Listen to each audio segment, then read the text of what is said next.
Nima of We Are Change Connecticut. I want to give a shout out to Bobby Kay and thank him for assisting us in getting the broadcast out while the Informed radio servers are down. Thank you, Bobby Kay.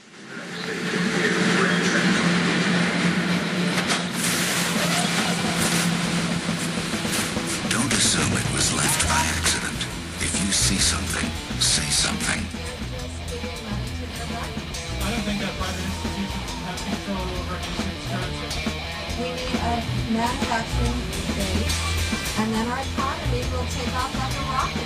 A special televised meeting of the New York-based Council on Foreign Relations provides a window to the real story. The speaker, Vice President Dick Cheney, takes a question from David Rockefeller. Vice President, I just enjoyed so much your whole speech, but I was particularly pleased that you gave such a strong endorsement for the free trade agreement for all the Americas, subject that has been of great concern to me for many years. Yes, you collectivist scum. I think it's absolutely essential for the strength of our economy.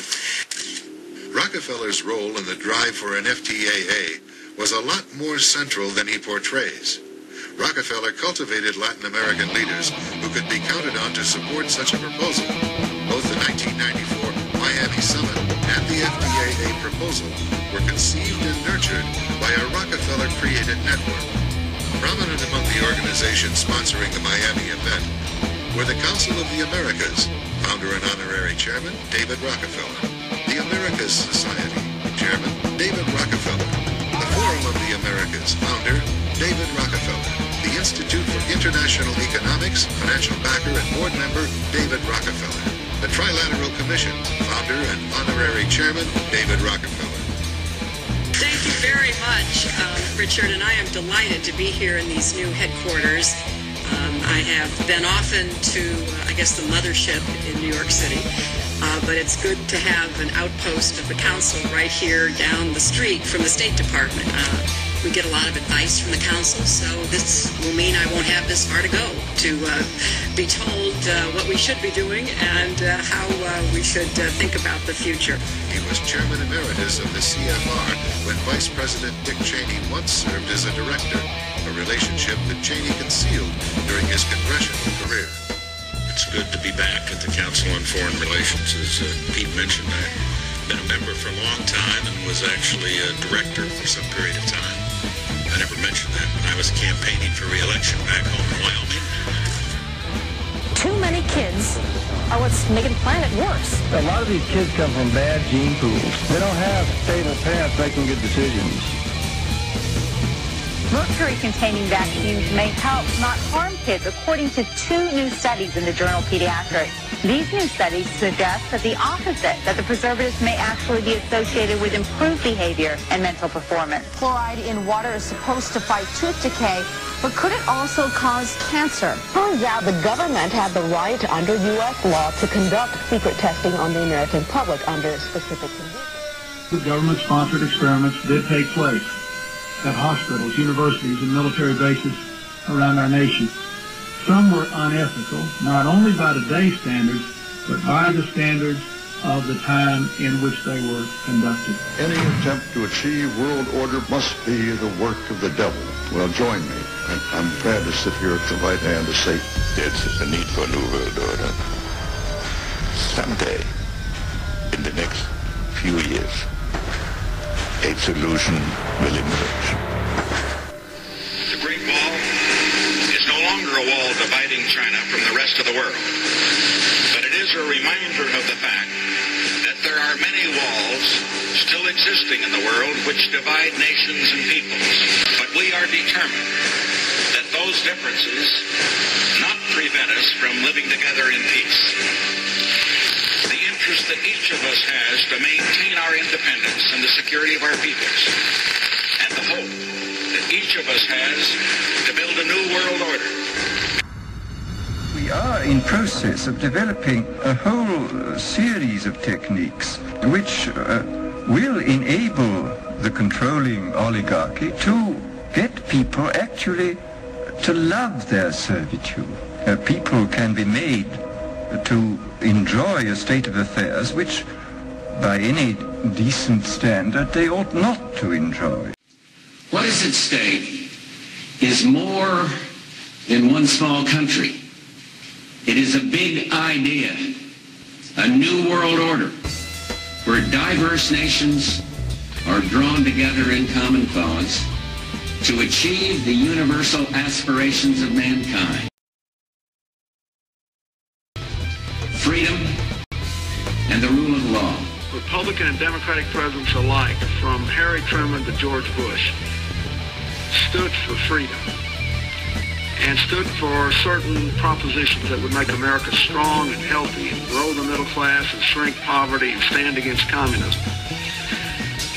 And after 1989, President Bush said, and it's a phrase that I often use myself, that we needed a new world order.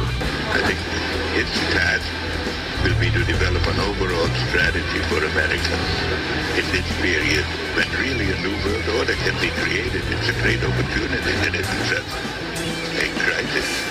A new world is emerging. It is a new world order with significantly different and radically new challenges for the future. The year is 2017. You're rushed to a hospital unconscious with no ID or medical history, but thanks to a microchip under your skin, it's all there. Science fiction 20 years ago, but a biometric reality today. The technology is based on answering one simple question. Am I who I say I am? Already, fingerprints and iris scans verify passenger identities at airports. Within 10 years, that technology may be even more widespread. And look for more complex facial recognition programs that scan a crowd of thousands looking for a single terrorist. The latest home security locks use fingerprints to control deadbolts. And at the Jewel Osco grocery store in Chicago, some customers pay using their fingerprints. No paper or plastic. You don't really need anything other than your hand, and you already got that with you. Now the UN is backing a plan to change all of that and create a new global currency.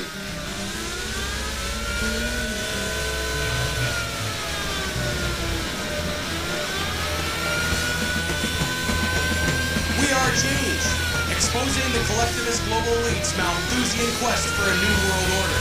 A one-world dictatorial government where all aspects of human life are under their control. Truth Talk Radio, where news the mainstream media ignores is the top story and your voice is heard. Good afternoon, I'm Howard Nema, and you are, of course, watching We Are Change Connecticut. My good friend Vinny B. The Truth, my partner in Liberty, is, again, having a lot of issues that have to be attended to elsewhere, but he, of course, is with us in spirit. And a shout out to you and your family, and hope things are well. Vincent Gillespies is going to be our guest in just a few minutes. He was recommended to me by my good friend Melanie here in Connecticut, another patriot, getting the information of truth out. And this is going to be regarding the case of Ellen Mariani, who we'll be showing a video, who'll talk in her own words about what's happened to her. And she needs to raise $11,000 by November 1st to proceed with her appeal to the United States Supreme Court. The Ellen Mariani Legal Defense Fund was unable to raise the money by previous deadline to collect the funds. However, her attorney, Bruce Lychee, filed an application for an extension of time to file with the U.S. Supreme Court, and an extension was granted, and a new filing date as of 11/23/12. This means that they can continue fundraising up until 11/1, which would leave them 3 weeks and 1 day to prepare the filing brief. And if they succeed, Ellen Mariani's case will be appealed to the Supreme Court. Hopefully we can attain this for that. I mean, I'll do anything I can to help. The story is terrible. Again, I lost a family member, and I know that they did give family members money and told them to be quiet. And it's just a terrible thing. So now we're going to be joined by Vincent Gillespies. He's calling in right now and answering. Vincent, are you there? Vincent, can you hear me? I can only hear you broken up. Well, I don't know. It's very I hear you, but it's a little noisy. How about now? Okay. It's a little if this better? doesn't work, we'll just... I can hear you, but there's gaps in the sound. All right. Well, why don't we talk about Ellen's case? Sure. So, you want me to just start, or go right into it? Sure, yeah, go into it.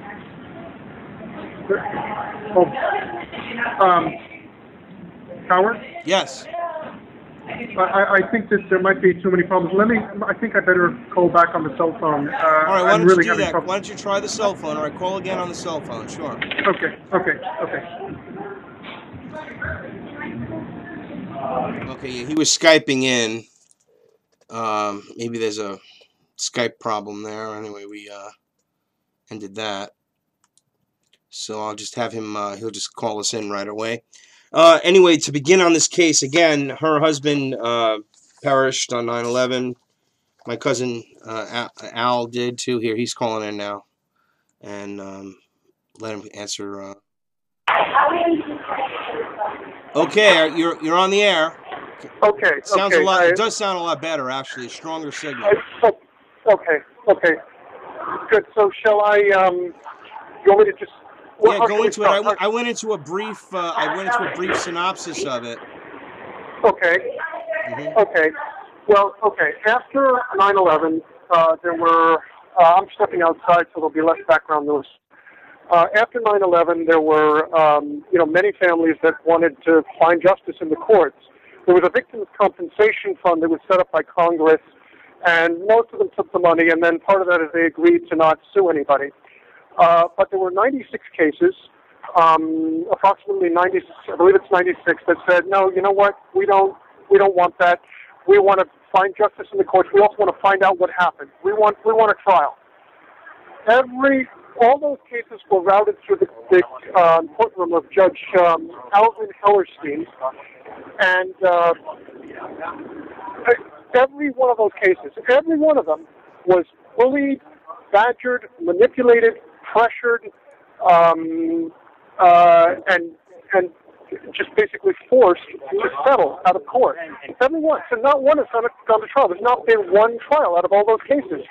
And Ellen Mariani is the last one still standing. Her case has been settled over her strong objections, but she's still fighting. There's still ways to keep on fighting in the courts. But 80 people, they buried 80 people basically again on top of the misery of this horrendous lie of 9/11.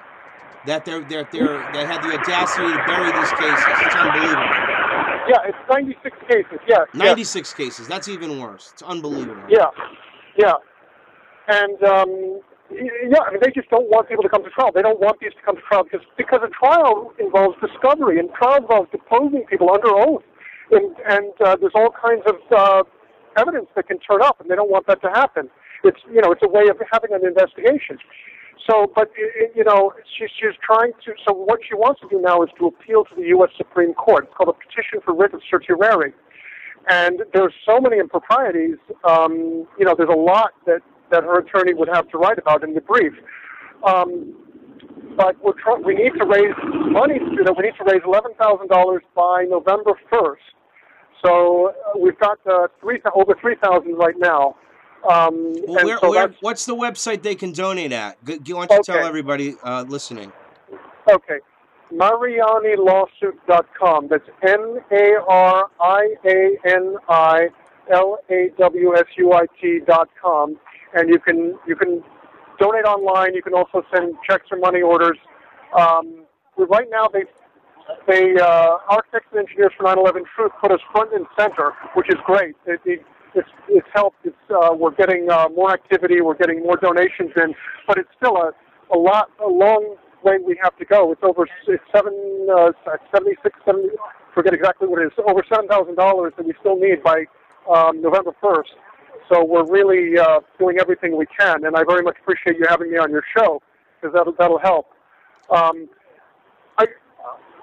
That's a thumbnail synopsis. There's been all kinds of improprieties in the legal processes that have gone on Shall I discuss a few of them, or what? We have the full hour here, sir. And we're here for a lot of information. So yeah, let's go into this. Now, right now, I'm showing the viewing audience and listening audience the Ellen Mariani Legal Defense Fund, which is at MarianiLawsuit.com, and what the page looks like. And again, this is a video that I'll show in a little bit later. But why don't you, go into this in detail, Vince? Go ahead. Okay. Well, there have been just endless improprieties, and I've written down a list of them here. I can go through some of them, but some of the bigger ones. First of all, there's Judge Hellerstein. Judge Hellerstein, as it turns out, and this is in the appellate briefs of Ellen's attorney. It turns out he's got connections to the defendant. Judge Hellerstein himself is Jewish. He's very much involved in the Jewish community. His wife was head of this organization, or in a high position in this organization called Amit, and he was serving on several Jewish committees, Jewish organizations. His son works at a Jewish law firm in Israel. His sister made Aliyah and lived in Israel. But more specific, and then several of the defendants were Israeli companies. So there's a connection there, and obviously he might want to defend these defendants. But more specifically, his son, Joseph Hellerstein, works at this Israeli law firm called Amit, Pollack and Matalan. I might be not quite remembering it right. I think it's something like Amit, Pollack and Matalan. And that law firm represented a company called BOS, Better Online Solutions. And one of the guys on the board of directors of that company, of Better Online Solutions, is a guy named Boz Harel. He's an Israeli citizen. Well, his family has a controlling interest in ICTS, an Israeli security company.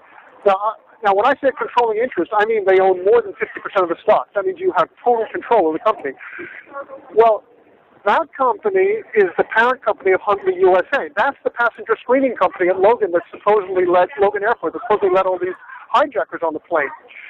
Both of those companies, Huntley USA and ICTS, were defendants. They were defendants in this case. So Judge Hellerstein has improper connections with these defendants in that case. And that's very significant. That shows, real potential for bias. And there are so many other things. Earlier on, backing up in time, and let me just finish this thought. I mean, he's really shown a very hostile, he doesn't want a trial to come forward. He's done everything to just kind of smash Ellen's case, to put it in simple terms. But earlier on, what happened was Ellen was in the probate court. She was originally the administrator of her husband's estate. And when she started kind of talking about 9/11 truth, she wants to use the case to find out what's going on and whatnot. The lawyers got upset, and they kind of pressured her, and they also tricked her, and they wanted her to get her out of the position of administrator, and they were going to get in the supposedly neutral guy, John Ransmeyer. He's an attorney, and he was supposed to take over, and he was supposed to be neutral. So they gave her a contract to sign. This is in the New Hampshire court. They read it aloud. She signs it, but then they don't give her a copy, and they don't give her a copy till weeks later. And then the text is completely different. The text that they give, this is the most outrageous stuff is going. Yeah, and fraud. And she can't prove it because there was no recording. This was happening in a side room in the New Hampshire court. So. But then this guy Ransmeyer, I mean, he's really a piece of work here. I mean, I would describe him as very corrupt. One of the things they discovered later on, Bruce Lichty, that's Ellen Mariani's attorney, and Ellen, he was representing United Airlines and some of the insurance companies involved, including a company called Zurich American Insurance Company, at the same time that he was settling her case against them. I mean, it's a total conflict of interest. Yes. And he brings this up to Judge Hellerstein, And Ellen had previously made a motion it's called a motion to intervene, and that was denied. Well, she made another motion like that when she discovered this. When I say she, I mean her attorney or her. When they discovered this, they bring up this incredible conflict of interest, and Judge Hellerstein just dismisses it, and he just said, "Oh, that's just a rehash of the previous." That's not a rehash. That's a huge conflict of interest.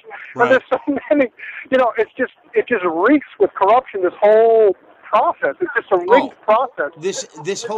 Look what it turned into. It turned into war with a country that had nothing to do with who attacked us, and oil and heroin, lithium. Banking, toppling governments. This is where we've gone, Vince. Wouldn't you say? I mean, it's all in that direction, right? War and control and loss of liberty for our nation. A false flag event that took away the rights of the American people continuously. Now, what I'm doing right now could be considered a terrorist act. You and I could be considered terrorists. You know that? Well, I hear you exactly. No, it's very worrisome what's going on in this country. The NDAA that they passed, that law that allows them to arrest people just hold them without trial indefinitely, is an extraordinary infringement of our rights. It's an affront. It's an affront to our liberty. Yes. And all of this has been put into place. It's been kickstarted. This war on terror has been kickstarted by this 9/11, which the official story makes no sense, and that's why they don't want a trial, because they don't want people digging up the truth of what happened. It's just unbelievable. It's unbearable. But the truth will come out. I mean, we just got to keep. I mean, every year, it never goes away. I was down at Ground Zero this year, and it's a peaceful thing. It's waking people up. There's good information. People are starting to see the light. They're starting to understand. As things continue to decay in this country, why? And this is a big reason why our nation was hit. And they were hit hard economically, and then let's boost up the economy and put all these laws into place to give people access to money, and always just a very, very bad thing. Very bad thing. Yeah. I mean, it's extraordinary. I mean, and this guy Mitt Romney, who may get in, I mean, he's all ready to fight the next war against Iran, which is like World War III. I've seen videos of Russian. There was a Russian general, another very high-ranking Russian, just saying, "Look, we're just not going to let you do what you did to Syria. We're not going to let you do that to. What you did to Libya. We're not going to let you do what you did to Syria. To do that to Syria or Iran. Those are guaranteed allies of ours. They're just not going to let that happen again." And the powers that be, they don't care. They want to push us into this war. So it's very, very worrisome. And all these things are connected. That's why it's really important that we do dig up in a trial, in the legal process, or in whatever way we can. And the way I'm working is in this legal process to get Alan Mariani's appeal filed and to keep pursuing and not give up and keep pursuing this legal avenue. It's in the interest of all of us to find the truth here. And so that's why this appeal should go forward. And I want to ask everyone to please, donate. So we really need the money. If we can't get the money in time, we can't appeal. So we really. And if you don't have money, at least what you can do is go to the website, get like say our news release, and spread it around to people. Send it around to people so that other people can donate. So that's what I would ask. If you don't feel you can donate, at least take our website and spread it around to others. Facebook. Right. And this is a big thing. It's very big because again, everybody that the quote unquote truth movement, it's all based around 9/11, at least in the common era. And this is the whole idea of they've been stonewalling the truth for more than a decade now. And it's time to open the books and to stop the corruption. It's just the lies. Look. It's impossible for the way that it happened, that they said it happened to happen. Period. Right there, it needs another investigation in any way, shape, or form. Right. Well, yeah. That's the other thing is everyone keeps one of the mantras of the 9/11 truth movement is we need a new investigation. We need a new investigation. The government's never going to do a good job. Even if they eventually consent to another investigation, unless it comes from the people somehow, the federal government is never going to do it. This is one way to do it, is to push it through a trial. Every other trial has been shut down. Ellen Mariani she's still fighting to try to get this investigation. Let's meet her halfway. This is not that much money for a nation. Well, listen, for those that are listening, let's hear Ellen in her own words here. For the next, it's a little clip. It's about 10 minutes long or so, and everyone can listen along, and we'll talk about it, and you'll get an understanding of what happened and how this legal system is.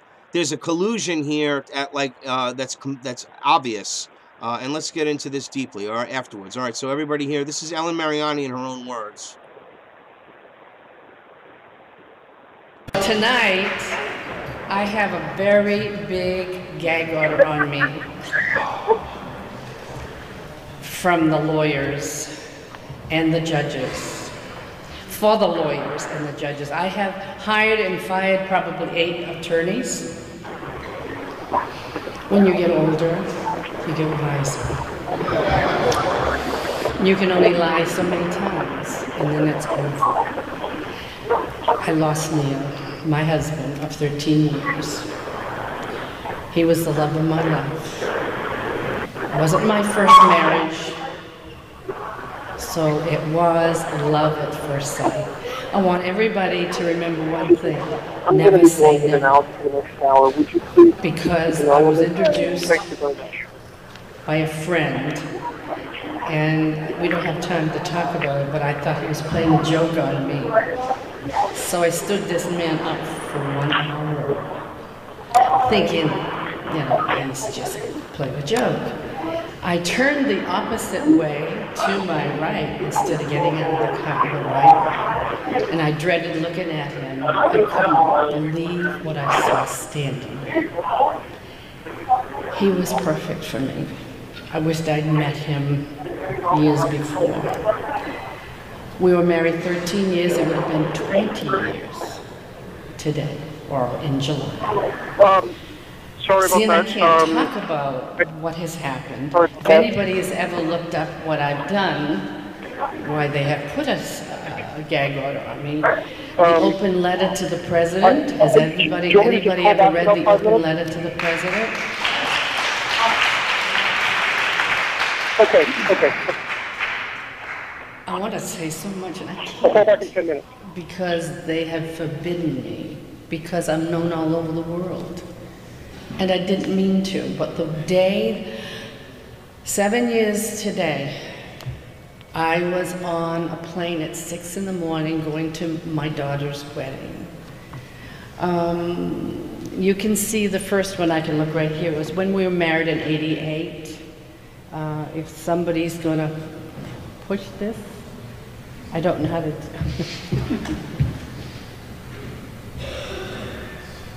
That's when Neil and I were married. We were so happy. Push that, okay. Thank you, Vincent. It would have been 20 years. And while waiting 10 hours to be told by United Airlines that my husband really was on flight 175, I wasn't treated very nice. Could have been my age. It could have been just they were trained to be very firm and stern. We had to ask for something to drink. I had a counselor or a trauma lady with me, and we had gone over to United Airlines in Chicago, their terminal. They didn't want me there. Too bad. I wanted to know if my husband had gotten on that plane. First they said, guess what, ladies and gentlemen? He's not on that plane. We can't find his name. Oh, this is even more interesting. My question is, did he really get on that plane? About 20 years before that, they stopped all relatives to going to the boarding where you get board the plane. They stopped everybody. So I'm wondering if this wasn't planned years ago. So if you had a child getting on, you had to have a special pass. So we don't know if he actually got on. But 10 hours later, they said, Mrs. Mariani, pick up that phone. Nasty. I pick up the phone, and they said to me, Louis Neal Mariani was on flight number 175. Boom, went her telephone. I was in shock, but I was brought up not to cry. I didn't cry. I held it in. My heart ached. I wouldn't talk. I just walked with the trauma lady. I could count every square. I couldn't look at anybody. No one could look at me. I was the only one that lost a loved one. You see, Neil was 2 hours behind me getting on the same plane. We kissed each other goodbye. We get there 3 minutes apart in LA for my daughter's wedding. While in Chicago, they informed me he was gone. And I didn't know until the next day that he hit the second tower.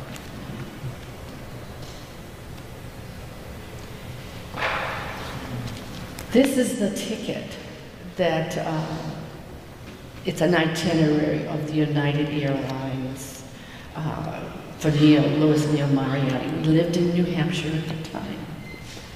And it said in there, which was very hard, I don't know if we can see it here. Don't know if we can see it. No, we can't. My son-in-law helped me put this together. But it shows that he had boarded the plane at 8. I at 6 in the morning, and that was the end of my life at 63. Turned very different. There is Neil's plane, supposedly, ready to hit the tower. There it says, passenger. Now I can't figure this out to this day. Passenger on airplane United Airlines Flight 175 intentionally crashed into the World Trade Center. It's right on his death certificate. How could a passenger on Flight 175 intentionally crash? I don't know.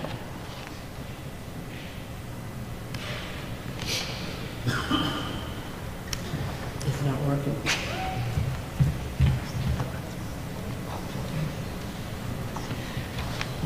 September 15th was my youngest daughter's wedding. Does she look happy? September 15th, she will have her 7th wedding anniversary. She is not happy. She is very affected. At the bottom here, I'm normally not, I hold up for the kids, my children. But guess what happened on that day? A helicopter hovered over my head and wouldn't leave. I thought I was going to die. I started gasping for air. If anybody's heard the feeling in the sounds of a helicopter over your head,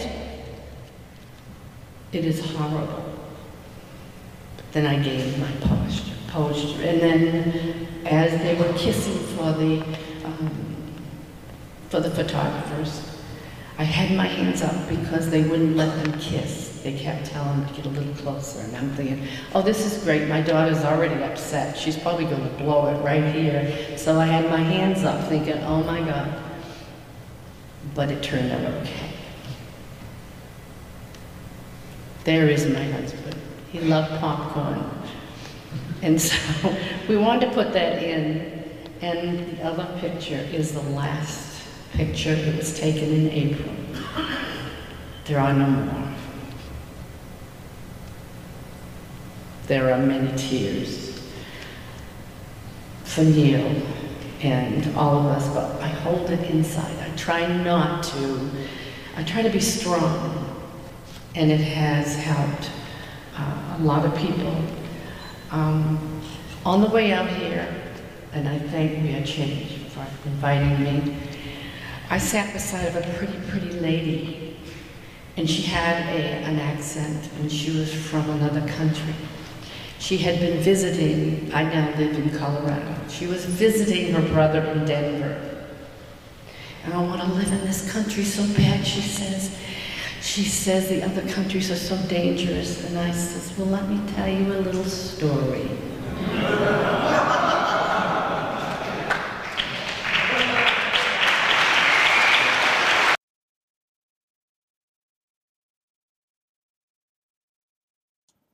Wow, that's heavy. Interesting. Looks like it stopped. I mean, it's not over. There's actually another 2 minutes left. Okay, well, you're watching We Are Change Connecticut on truthbroadcastnetwork.com and listening on Project Freedom Radio and informedradio.com. So, in just a moment, we're going to hear back from Vincent Gillespies, who'll be calling in regards to this appeal for Ellen Mariani. That was pretty emotional, her account of how she dealt with 9/11. And now, of course, her attorney, Bruce Leidy, is presenting Ellen's case before the New Hampshire Supreme Court. He did in 2009. And there's a lot of links here, and you can look into more information about the case. But time is really of the essence. I mean, after all, the end of the month is near. And here we go. We have Vincent calling in. Vincent, you're on the air. Okay, great. Okay, that was a really heart-wrenching little piece there. Very personal, and I mean, I guess people that haven't really been affected personally don't understand, maybe better than others, but that was a really nice presentation. So give me some more information about this case and where we're going with it and things of that nature.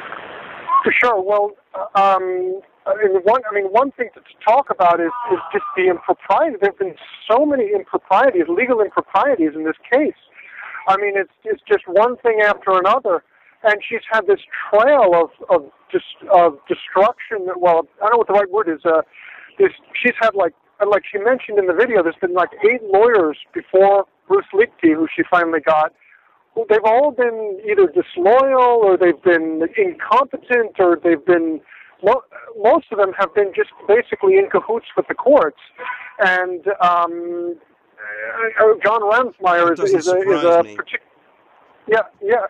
Yeah, but Bruce Lichte, who she's got now, I know him, and he's doing a good job for her. He's really trying to fight for. He's been with her for 5 years now, and he's really trying to fight for the truth, and so they hate him. The court hates him, and one of the things that recently happened is he appealed one of Judge Hellerstein's decisions, and he's pointing out this conflict of interest on the part of Judge Hellerstein, and many of the other improprieties have been going on, and the appeals court slapped him with this order that threatened to issue sanctions against him, and it was called an order to show cause, where he has to explain why they shouldn't sanction him. And, that could be it could have been $30,000 or something like that. It could have been a huge penalty. And it was not only against him, but against Ellen. But as it turns out, that's kind of been left in a limbo state, and I'm not sure if he's going to get any. It doesn't look like he's going to get sanctioned, but they threatened to do it, and they were going to do that. And, it turns out that he gets to the appeals court, and there one of the judges is Susan Carney. Well, she's married to Lincoln Kaplan, who's an editor at the New York Times, and he writes about the U.S. Supreme Court, and he's writing articles that that are very supportive of the official story on 9/11. And he's Jewish. He's very much involved with the Jewish community. The Chief Justice there is Dennis Jacobs. He's very much involved with the Jewish community. He took this trip to Israel, and he's met with Knesset members and all that. So there's the whole system. All of these judges are going to tend to have a bias when you have these Israeli defendants. And so I don't know necessarily, but I mean, it's an interesting coincidence. Yeah, I would have to agree. I mean, but they're like, they're not. I don't know. You think there's like it's just a coincidence, man, that they're Jewish. I mean, there's just corrupt people. What do you think? Well, the head of Homeland Security, the former head of Homeland Security was also... Well, the current one's Italian. I mean, what I'm trying to say is that it's like these people just happen to be, you know, of a bad ilk. You know, that's really my viewpoint. Well, I mean, the current one is an Italian because she came in after Christopher Bolin, I believe it was he who really... they're all... he exposed... Even worse criminals, Chernoff with making the deal that he made for Homeland Security to sell to Rapiscan, and then he became the CEO of Rapiscan. So I mean, there's just oh my God, I agree, but I think it's across the board. I wouldn't want to make a blanket statement that it's all Jews. You know, I just have to just say that. You know. Yeah. Okay. But I mean, I can go through some of these issues that happened in the court. I mean, for example, Joe Biden is not Jewish, but he's a Zionist. That's my thought. That's how I'm going with this. You know. Yeah. Because Biden, Obama's not Jewish, but he's a Zionist too. Yeah. But I mean, so many of his advisors are. Oh no doubt. No, the Goldman Sachs runs our country, so you can't deny. Yeah. I mean, the connections, I understand, you know, printing the money, yeah.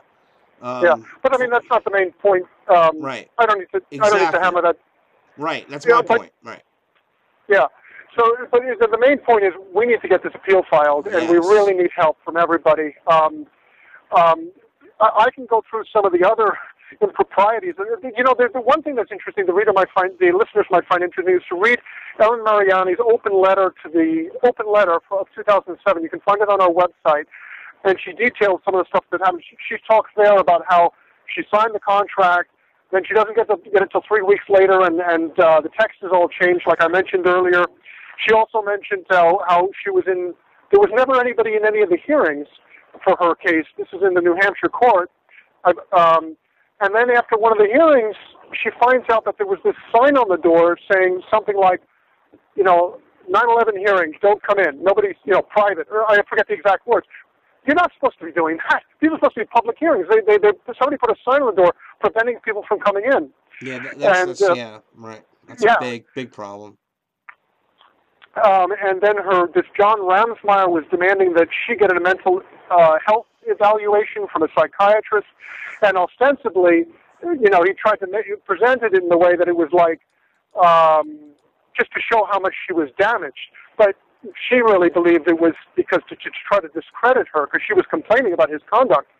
And then anyway, she gets one, and she passes it, and then they're demanding another one. You know, so it's like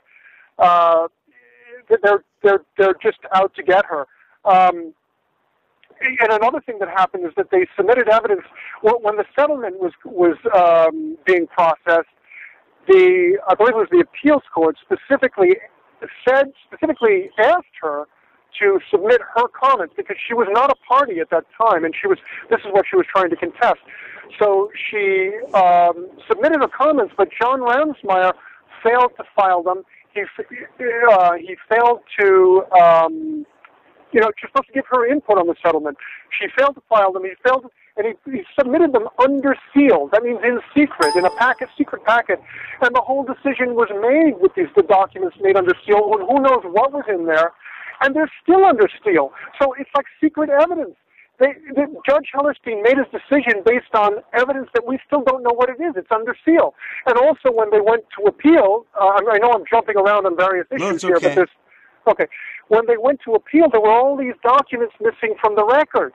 And the court says, well, we don't know where they are. We don't know where this document would be. So Bruce Lichte and Ellen Mariani, I mean, they're scrambling to try to find documents to fill in what they can on the record. There's all this stuff going on. It's just a totally rigged system that's how I would describe it. Oh, yes, it is. Yeah. And then Judge Hellerstein, it's like, and it just goes on and on. Judge Hellerstein, when he approved the settlement, the case was actually on appeal. Only one court can have jurisdiction at a time. He didn't have jurisdiction. That was in the jurisdiction of the appeals court. He just settles it anyway. But then Bruce Lichte, Ellen Mariani's attorney, raises this issue with the appeals court, and they don't mention it. And then it goes back down to him. And it's just like so many improprieties. that should have been a basis to throw out the settlement. And then another thing Hellerstein did was he gave Charles Capass. Now, Charles Capass is an attorney who was working for John Ransmeyer, and he never even represented Ellen. He never filed an appearance on Ellen's behalf, but he was representing her stepdaughter who had similar litigation. Hellerstein gave him $800,000 out of the settlement. Yeah, and that's like this huge amount, and that's out of the settlement that Ellen and whatever amount Ellen Mariani and her stepdaughter would have gotten. That comes right out of it. That's 20% of the whole thing, something like that. And he had no authority to do it. See, and this was out of the estate money that needed to be done. Any disbursement needed to be done by the probate court in New Hampshire. And so there's just on and on, this stuff is going on. And when Ransmeyer settled the case, he didn't even consult with Ellen. He just informed her one day. He didn't ask her. He didn't, and she never even saw the settlement when she had to submit her comments on it. She wasn't even shown a copy of it. So I mean, it's just railroading this whole thing through. And by the way, Ellen Mariani, well, Bruce Liechty, they suspect that the reason why Charles Capass was given that $800,000 was basically because he helped screw up Ellen's case. And it was like a reward for that. But, I mean, we don't know that, but it's kind of what it looks like. That's terrible. So, I mean, if people knew this, what Hellerstein is counting on, Judge Hellerstein is counting on, is that nobody's going to really look into this. And then he writes an order, oh, that's just a rehash. He's counting on nobody's going to really look at the evidence and see. And so far, pretty much that's what's going on. But if we get this appeal going, all this stuff may come to light. I mean, even if we get even the appellate brief, even the petition for writ of certiorari, which may or may not be granted, but even that petition will be out there, and a lot of these issues will be in there, and it'll help them come to light. So once again, it's really important that everybody help. We need, the money is coming in, but the deadline is coming up faster. We've got about $3,000 right now, a little over $3,000, but November 11th is only 10 days away. No, November 1st, I'm sorry, Yeah. 10 days away. So we need another, I forget exactly what it is, 7,700 or something, 7,800, something like that. So I really want to urge everybody to help and to spread the website around. It's just important to all of us. Plug the website again. Plug the website again. Okay. And then somebody was calling in. Whoever was calling in on the Skype 304. I got to add you to the calls. Hold on one second. Let me see if I can get you added here. Hold on. This is gonna put you on hold there for a moment, Vin. Okay. Hello, you're on the air. Who am I speaking with? Melanie. Hi, Melanie. How you doing? I'm okay. I just wanted to add one quick thing, too. I've sat in the courtrooms both in New Hampshire and New York for some time, and in both cases, the bounce of Ellen's back and forth, bounced back and forth, she was never, ever told she couldn't come back in. Well, Melanie, if you want to join the conversation, I can add you to the call. Let me do this, and this would be interesting. Let me add. Let me get over here so my ineptitude with navigating Skype won't be so obvious. Let's see. Okay. All right. Let me get. So anyway, keep going. Just talk while I'm doing this. Well, I just, as I said, I've been sitting in the courtrooms for several years now, back and forth, even when they had so many people in New York that they sent an appeals process up to New Haven along with Ellen's and along with April Gallup's, just to, I think it was getting too many people were starting to get into these courtrooms listening to all of this, and quite interesting that I have always heard the judges say, oh, Ellen can come back in. She can bring this back. If we do this, she can come back in. She can come back in. And now, after 11 years, they want to sanction them, both Ellen and her attorney, because of a frivolous lawsuit after 11 years. It's unbelievable, yeah. It's unbelievable. I just wanted to make that comment. Okay, well, yeah, I'm going to have to put you back because I can't seem to add you to the call. But, You have anything else you'd like to mention while you're on air here? No, it's just that I think we need to get as much money together as possible for this legal defense fund. Agreed. Great. So thank you very much. Give it a chance. Thanks, Melanie, and thanks for today. That was great information. I can't believe Melanie gave me a book from what year was that? In the 1990s? Yeah, Melanie had given me a book from the 1990s, exposing some information. It was awesome. Maybe she missed that on the end. I know who that was. It's good friend Melanie, and I'm very happy that she called. So back to the other call. I don't know why it shouldn't have dropped. It should have just came in there. Why did I lose him? I am so not into this technical thing. There he is. He's coming back. Okay, sorry. It looks like I lost you there for a minute, Vince. I'm sorry, but that was Melanie calling. Oh, that was Melanie. Yes. Unfortunately, I couldn't hear it. Oh, she's been helping. I know she's great, and she's the one that really requires the thanks, because she told me about it. I said, sure, let's get this going, and she's a great activist on her own right, and just gave some information about how the court system was jerking, this whole system around in New Hampshire. Just unbelievable. She gave some insight into that, Oh, okay. Well, I'm glad to have her participate. She's also been helping me with my workload. There's so many things to do with this website, and the pressure's on because the time is running out. But she's been helping along with some other people.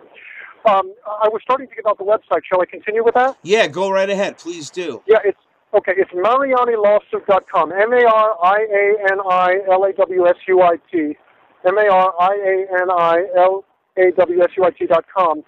And you can also just send a check to P.O. Box 1284, Ellen Mariani Legal Defense Fund, P.O. Box 1284, Greenfield, Massachusetts, 01302. The checks should be made out to Ellen Mariani Legal Defense Fund. Otherwise, I might not be able to cash them. They should be made out to Ellen Mariani Legal Defense Fund. And keep giving the information. After all, it's like radio. Like, this is live. People that are listening have until November 1st. Please, we need to get this money. But but it's an ongoing thing. So for the live people watching, let's give it to them again. Okay, MarianiLawsuit.com. MarianiLawsuit.com. MarianiLawsuit.com. And we really need help. We need about 70. I forget the exact number. About $7,800 more. We need it by November 1st if we're going to get this appeal going. We've got to get the money by then. So we really need help. And I'm also asking people to spread the message around. If you can't help, or even if you can, I'm asking you to take, for example, take our news release. Our news release kind of summarizes the issues, and that's right on the website. Take it and send it out to everybody you know. That'll help. Or just send out the website address. That'll help. So again, that's MarianiLawsuit.com. MarianiLawsuit.com. That's .com. Yes. Should I cover a few other things? Yeah, we're going to be taking a short break at the top of the hour. So I have about 6 or 7 minutes to go. So yeah, please, let's continue on this path. And then the second part of the show, for those listening and watching, we're going to go over the insane things going on in the news of the last few weeks, and a couple of special surprises for the third hour. Okay, so yeah, go on, Vince. Continue. Okay, well, so there are some more improprieties. Ramsmeyer, he admitted that he didn't even prepare for trial, and the same with Charles Capass. These are the attorneys that were working the case towards the end. They were never even intending to take Ellen's case to trial, and of course not. Yeah, but he admitted that they wanted to settle this thing just like Judge Hellerstein, just like the powers that be. Nobody wanted this to come to trial, and so it was only in 2007 that Ellen finally got Bruce Leakby. He's an attorney who really wants to fight and really wants to go against the system and get a trial and collect the evidence, and they hate him, and they've been slamming him down, and it's not just this order to show cause. There were other things they've done to him. There's somebody, for example, just before he had this hearing in New York, and he had flown out there from California. They informed him the day before that there's this conflict of interest between Judge Parker and John Ramsmeyer. They know each other very well. So he didn't even have time to prepare a motion. He faxes in a letter. He says, look, this is the best I can do right now. Yes, I need him to recuse himself, and if necessary, I'll have to fly back to California. We'll have to do this again. But yes, I need him to, they let him know so late they were hoping that he was going to overlook it and say, all right, just go ahead with it. They're playing these games with him, this kind of stuff. And I am skipping around a little bit, but another thing that John Ramsmeyer did was he argued that there should be a $150,000 cap on Ellen's claim, loss of society claim. I'm summarizing it as a loss of society claim. There's more to it than that, but you can just summarize it as that. There is a New Hampshire statute that says something like that, but there are plenty of arguments that it could be much, much greater. And he himself had previously stated on the record that the claim was worth much, much more than the $150,000 discussed in that particular statute. There's this law. He could have argued that the federal common law should apply, and that that would provide for much greater award. And he could have simply argued that this was from an out-of-state court, so the New Hampshire statute shouldn't even apply. But the point is that he didn't argue this. He argued to limit Ellen's claim, and that's completely consistent with him representing the insurance companies and United at the same time. It's all about money. It's all about money. Yeah, but that conflict of interest, it makes sense then when you see him arguing for as little as he can for Ellen Mariani when he's representing the opposing attorney. This is outrageous stuff. This should never be happening in an American courtroom. This is the kind of stuff you imagine in some backwards country somewhere where everybody's paid off and all this. Well, stuff. look, it's just like the conservatorships, the horrific things going on in the conservatorships, like what's happening to Charles Castle and other people, and of the being abused by the conservatorships and these in collusion with the psychiatric mind controllers. It's unbelievable with the psychiatric mafia. I don't know about you, but there's a big problem with psychotropic drugs. If maybe that's the reason why there's so much madness in the world to begin with, when you get down to it. But, okay. Certainly a side story. But yes, I mean, it's the same type of a thing. They do the same thing. They get the lawyers and the judges involved. They're backed in this case by Big Pharma's connection to the healthcare in the state of California, for example. Right. Really unbelievable tyranny going on and corruption. It's unprecedented, and nobody is aware of it. They're watching American Idol. Well, yeah, right, exactly. But, we're all brainwashed by this media, and we've got to just, we're going to hell in a handbasket. We've got to start fighting. We've got to start fighting back. And this is one fight that's already on. She's done her part. She's still fighting. She's been fighting. She's refused to take the hush money. I didn't mention, everybody's been given a gag order, or they've been forced to sign these non-disclosure clauses. None of these parties can talk about it. As far as I know, they've all been given these non-disclosure clauses. Ellen's the only one who's still fighting. She's done her part. Let's meet her halfway. It's not that much money, but we all need to help. And most of these donations are coming in. They're relatively small. Many of them are like $100, and so we need a lot of them. And people have been very generous, but we need more. MarianiLawsuit.com. MARIANI lawsuit.com. Please help. We need all the help we can get. Well, that's great, and you're really doing great work again, Vin. So, I mean, it's unbelievable, the whole fraud, and that they've tackled all of these 90+ cases, tackled them to leaving just this last shred of liberty and chance for that somebody's gonna. I mean, then you have to it's unbelievable. They're just the resistance level at the legal, judicial, and the obvious connection between the intelligence agencies. This is a daunting task, but we must expose it, and that's why I'm happy to help any way I can. Yeah, and I very much appreciate it. I commend you for your stance and for having me on and for your obvious support in this. And let me add, Ellen Mariani, she's hanging on legally by a thread. But maybe I didn't make that clear. Oh, yes, no, it's very clear to me. Okay, but maybe to the audience, I'm not sure I made it clear. Sure, her case has been settled. What happened was she made a motion to intervene. That's asking, like, anybody can make a motion to intervene if you think you have a basis, but she's not even a party, is what I'm saying. She's trying to get back in as a party, and this has been twice denied. She's gone to the appeals court tonight, so now she's trying to. She's trying to go to the U.S. Supreme Court with this appeal, and the thing is, there's so much meat to put in there that it stands a good chance of being. It's hard to estimate the chances, but it's very possible that it would be granted, and that that would really open a huge can of worms in a good way if the petition gets granted. But we have to collect the money first. So everybody, please help out. Please help out. We can use the donations. We've got to fight back against this, and she's fighting. Let's help her.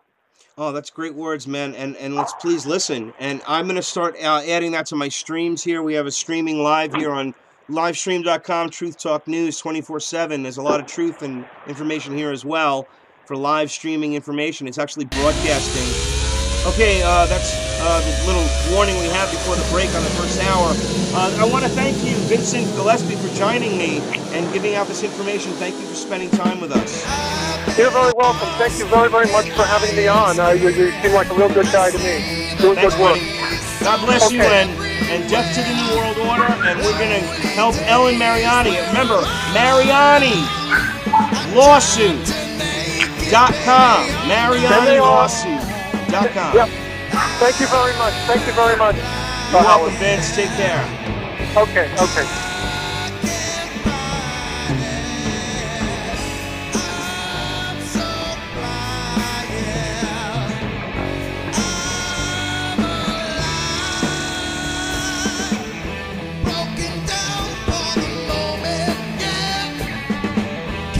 Okay, we'll be taking a short break here in just a minute once I can get the computer to operate properly.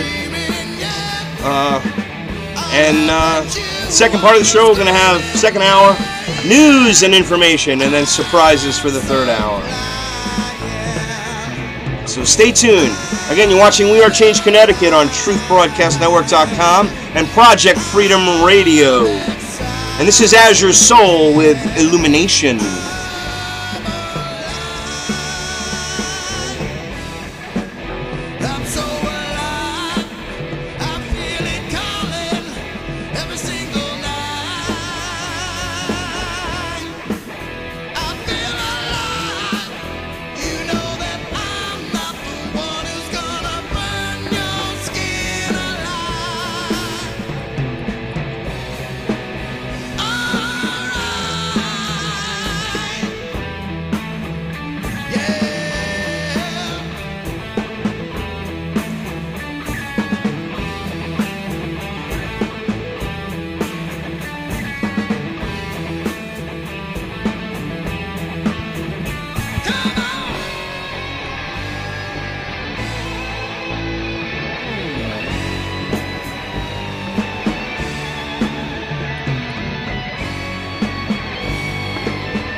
God, I can't believe it.